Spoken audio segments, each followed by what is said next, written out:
Assalamualaikum warahmatullahi wabarakatuh. Perkenalkan, nama saya Nurjannah dari Prodi Manajemen Fakultas Ekonomi semester 1. Saya akan menjawab pertanyaan UTS tahun akademik 2021-2022 oleh dosen pengampu kami, Pak Habil Ikhwana SEMM. Pertanyaan pertama. Jawaban dari pertanyaan pertama yaitu manajemen adalah seni dan ilmu untuk mengatur sumber daya yang ada dengan melaksanakan fungsi-fungsi manajemen untuk mencapai tujuan yang sudah ditetapkan dengan bantuan orang lain.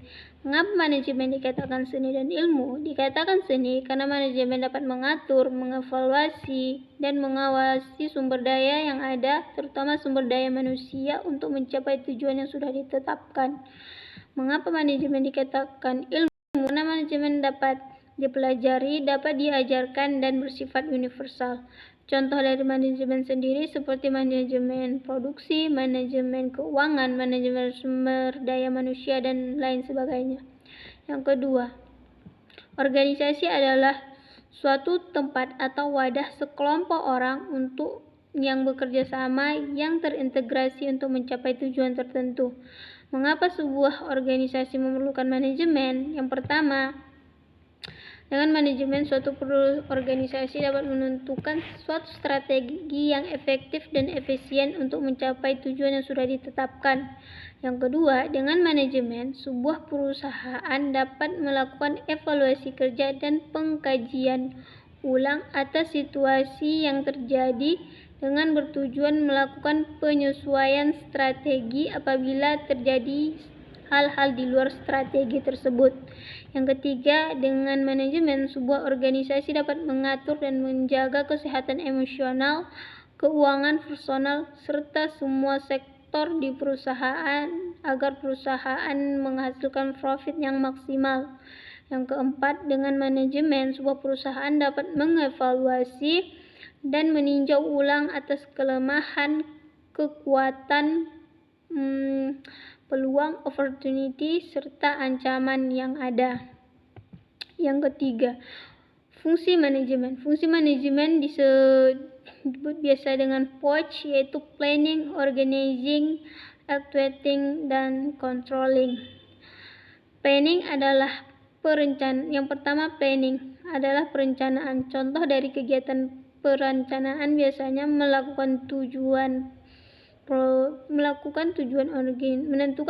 organisasi, menentukan strategi untuk mencapai tujuan organisasi. Yang ketiga, pengembangan rencana aktivitas organisasi. Yang kedua,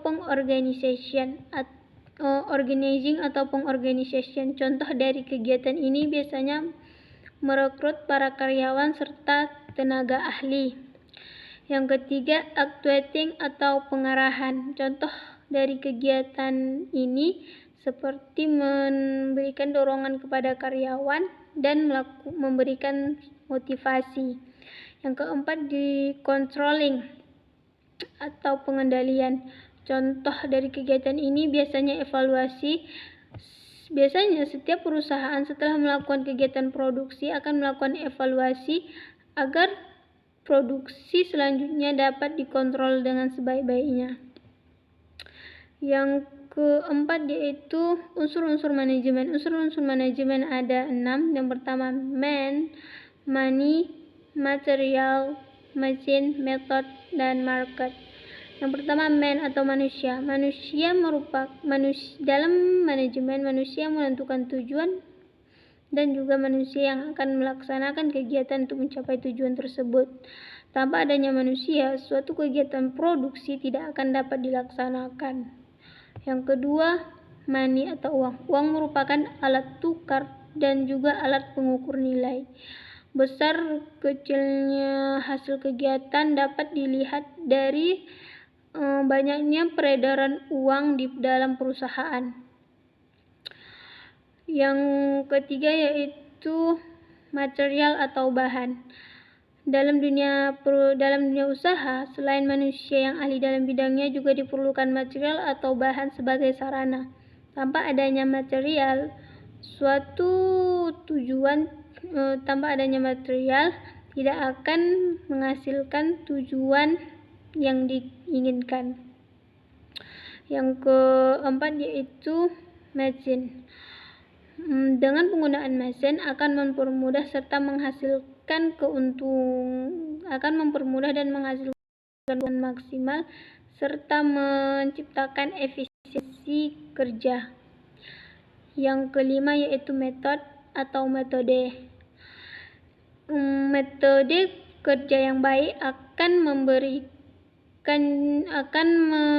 memperlancar jalannya pekerjaan. Yang kelima, market atau pasar. Penguasaan pasar dengan cara menyebarkan hasil produksi merupakan faktor yang menentukan untuk perusahaan. Kemudian soal yang kelima yaitu manajer. Manajer adalah orang yang bertanggung jawab dalam organisasi untuk mencapai tujuan perusahaan. Manajer juga adalah orang yang bertanggung jawab memberikan pengarahan usaha yang bertujuan agar perusahaan mencapai sasarannya. Adapun tugas manajer yang tepat melibatkan pemetaan yang tepat, bagaimana mencapai tujuan tertentu. Yang kedua, mengatur tim dan material sesuai yang direncanakan pekerjaan serta memberikan wewenang. Yang ketiga, meningkatkan kepegawaian dengan cara merekrut, memilih, melatih, dan mengembangkan karyawan. Yang keempat yaitu memberi motivasi atau memotivasi, mengkomunikasikan, membimbing, dan mendorong untuk memecahkan masalah dengan karyawan.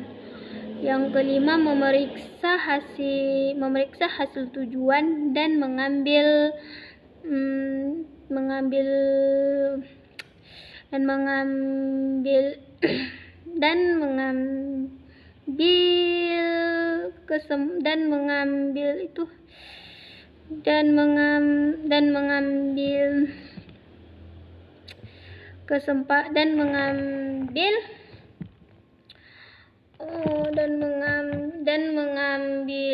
keputusan